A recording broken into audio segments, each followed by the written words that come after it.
I have reviewed literally over 100 applications and 100 portfolios. And only a few times has someone's project actually wowed me enough to progress them into the interview stage. So in this video, I want to break down the exact framework I would follow if I was looking to build a project that would actually get me hired. Let's get into it. Let me tell you something that all hiring managers think. When we see a dataset that is the Titanic classifier or some house price prediction regression model, we don't think, really good project, really solid fundamentals. We think, next, right? I'm not even joking. Projects like this are so common, they're just so documented, and they don't really tell me much about your skills or abilities because they've just been done so many times. A project that actually gets you to stand out and gets you hired has 4 key things. The first one is that it's personal, so you generally care about what it's predicting or solving. The second one is that it's novel. You want a project that the hiring manager, recruiter hasn't seen hundreds of times before. The third one is that it's relevant, so the project actually is somewhat related and connected to the roles that you'll be applying for or the work you'll be doing.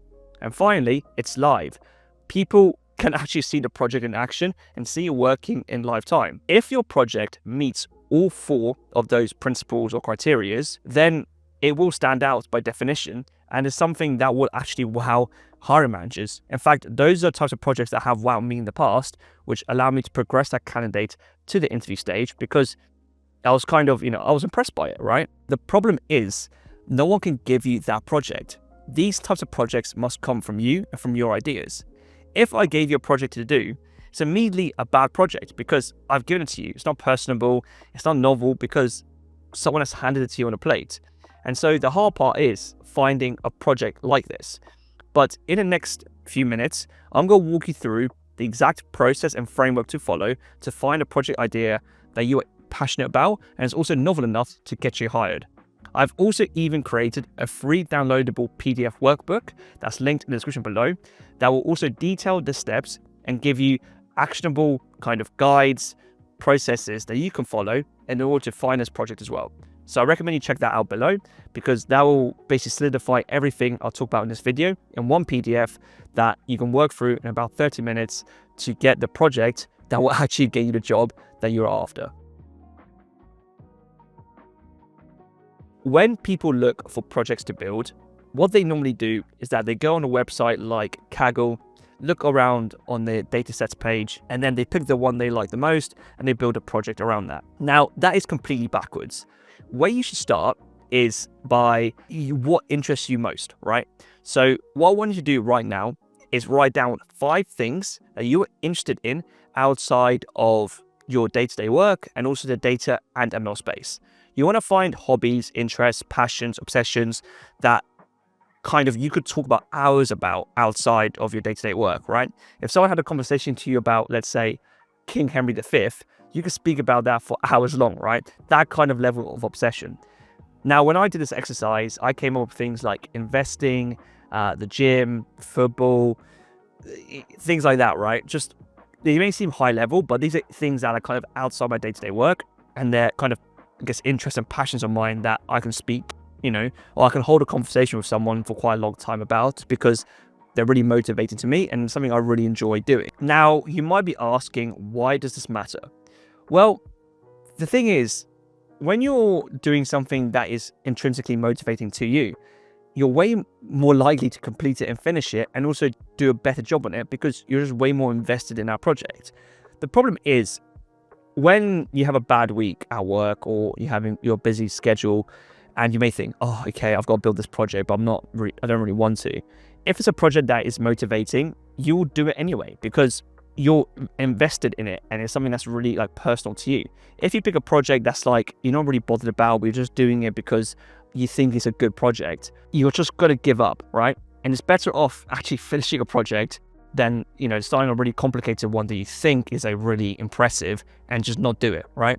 The former will actually get the outcome you want, which is getting a job, whereas the latter will just be, kind of stuck on a Git repo, half completed, which doesn't really help you whatsoever. Once you have written down your 5 interests, I now want you for each of those interests, write down 5 questions that you want the answer to. For example, let's say one of my interests was Premier League fantasy football. One of the questions I may choose would be, which defenders should I pick this game week that have the highest ROI, like per points, per cost, right? The more explicit these questions are, the more these questions are something you actually want to answer, the better they will be. And after you've done this process, you should have 25 potential project ideas that are personal to you, by definition should be novel because they came from you, and ones that you actually like building. So most people get this wrong and they ask people like me, Eagle, what project should I build? They ask AI. When you have the answers in yourself, you gotta know what project you would like to build. If you just sat down, write down your interest, write down the questions you want the answer to, and then you will have project ideas you have so many, like 25 potential project ideas, right? The thing is, most people just want to outsource everything to other people and not sit down and think internally about what do I actually want to build, right? And hopefully if you do these initial steps, you will have great ideas. Right, at this point in the process, we should have around 25 ideas, like I said, but we have to filter these for the top picks because we can't build all 25. And to be honest, we only really want to build one in reality. The first way we will filter this list of 25 potential ideas is for the ones that actually can't be answered by ML.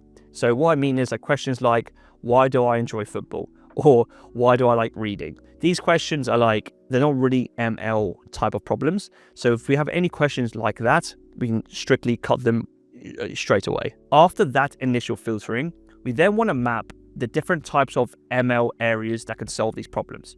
So at a very high level and a very crude level, ML can solve 5 key problems in most situations. The first one is predicting a number, which is regression. The second one is predicting a category, which is classification. Third one is forecasting over time, which is time series. Fourth one is recommending things, which is recommendation systems. And the fifth one is grouping things together, like clustering. I appreciate there may be other types of real niche ML areas, and I know there is. I'm just giving you a real high level of how I think about ML problems in most cases. Now, what I want you to do is map those 5 ML areas to each of your questions that you have left.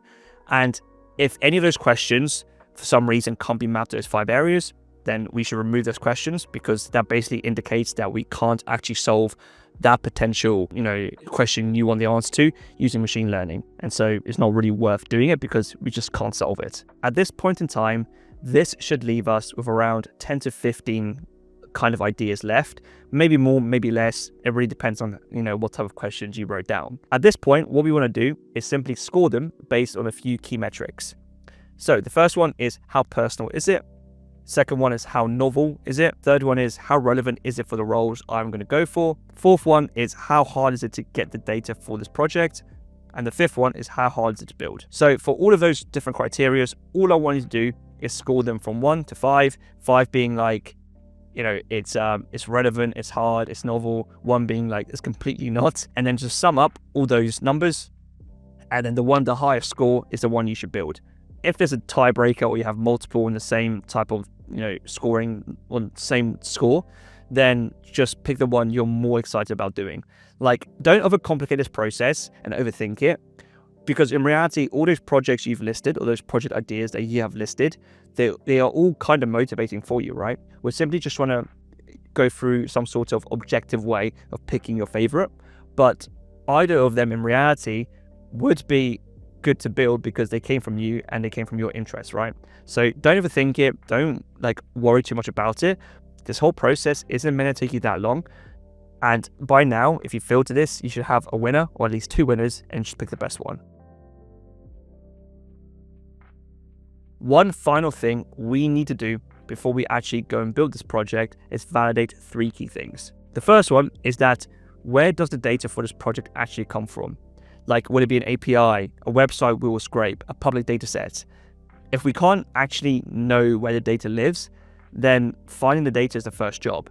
And for example, if the data is just too hard to get, then maybe we should do a different project, because if we can't actually get the data to build this thing, then it's kind of pointless. The second one is that could we actually build this in about 2 months, assuming you work an hour a day or so? If it's bigger than that, then we should realistically shrink the project, because we don't want to spend a year building something that just bores us, takes too long, because at the end of the day, we're trying to get a job here. We don't want to spend months building or a year building a project. We want to build something in about 2 months or so and then start applying for roles. The third one is, how common actually is it? Like, is this actually an original project? Technically, nothing's ever original, but if this is a project you've seen on the internet quite a few times and it's not actually that new, then maybe reconsider it and pick your second choice. To be honest, with that final point, because we're ranking based on how novel it is, this shouldn't be an issue.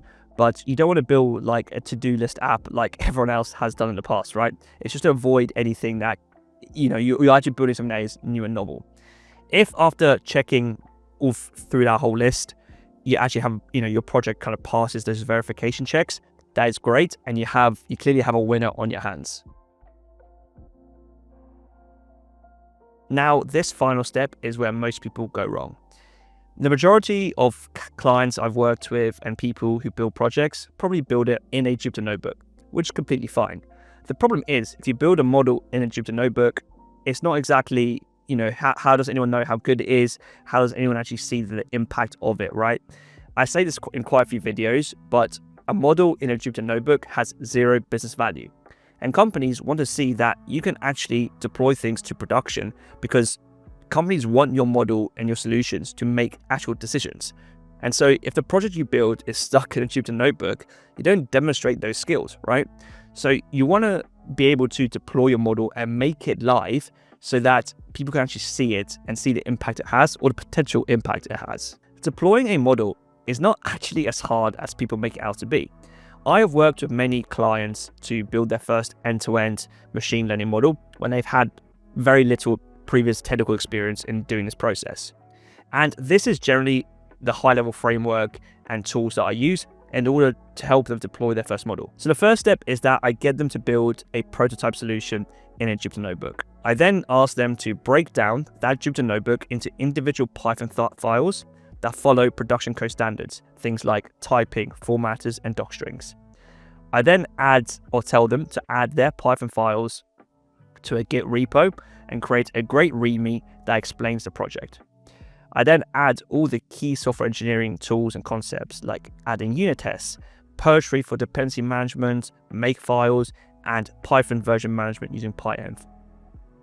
I then ask them to create a Streamlit dashboard to showcase their results, and then I ask them to deploy their Streamlit dashboard to the Streamlit community cloud, so it's actually live in the world and people can visit their dashboard that presents their results. And finally, tell them to set up their GitHub repo to run daily using GitHub Actions. That, in a nutshell, is like the simplest and easiest tech stack to deploy a model end to end. You don't need AWS, you don't need a database, you don't need all these things people online say.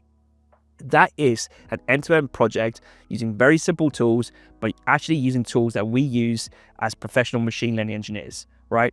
And that is how simple it is. People just overcomplicate it and think it needs to be some sort of extravagant cloud deployed model that, I don't know what people think. They just think it's like really complicated, but it's not in reality. Now, I do appreciate though that if you're a complete beginner to this may seem a little bit overwhelming. And that is true. Many of the clients I've worked with, particularly like almost complete beginners, do kind of find that process of particularly writing things like poetry, PyEnv, unit testing quite difficult at the beginning, but they learn it, after working with me for a bit of time, they kind of get really good at that process. Now, if you're someone who doesn't have a mentor or a coach to really guide you through that process, I've actually created a GitHub repo, which is like a boilerplate repo with all these tools I mentioned above. So I'll leave that linked in the description below for you to check out. But it's basically a repo that has like templates and, like I said, the boilerplate code behind all those tools I just listed. So it gives you a really easy starting point without you building all of this from scratch when, like I said, you may not have a lot of knowledge in this space.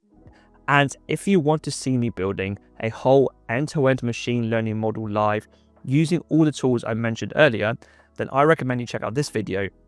In this video, I build a forecasting machine learning algorithm to predict stock prices, which then optimizes my stock portfolio allocation using the Markowitz portfolio theory. If that sounds interesting to you, then I recommend you check out this video, and I promise you it will really teach you a lot about how to actually deploy a model in production and what a production model really looks like. I'll see you there.